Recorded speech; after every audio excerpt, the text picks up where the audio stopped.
നമുക്ക് സിമ്പിളായിട്ടൊരു കേക്ക് ഉണ്ടാക്കാം. അതിനുവേണ്ടി ഞാൻ 3/4 കപ്പ് പഞ്ചസാര എടുത്ത് നന്നായിട്ട് പൊടിച്ച് അതിലേക്ക് 2 മുട്ട ഇട്ട് കൊടുത്ത് ഇതിലേക്ക് 1 ടീസ്പൂൺ വാനില എസൻസ് ഒഴിച്ചു.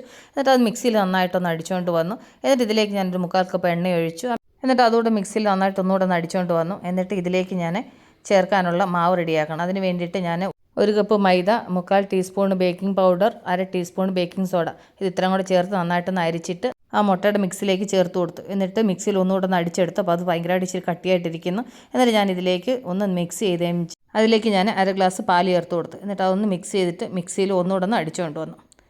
അപ്പം ഈ ഒരു അളവിലാണ് നമുക്ക് മാവ് കിട്ടുന്നത്, കേക്ക് ഉണ്ടാക്കാനുള്ള മാവ്. ഇതിൽ വെള്ളം കൂടാനും പാടില്ല കുറയാനും പാടില്ല കേട്ടോ.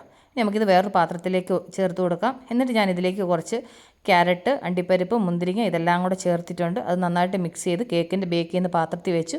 എന്നിട്ട് കുക്കർ ഒന്ന് ചൂടാക്കിയിട്ട് അതിലേക്ക് ഇറക്കി വെച്ച് ഒരു 45 മിനിറ്റ് ബേക്ക് ചെയ്തെടുത്തു. അപ്പോൾ നമ്മളുടെ കേക്ക് റെഡി ആയിട്ടുണ്ട്.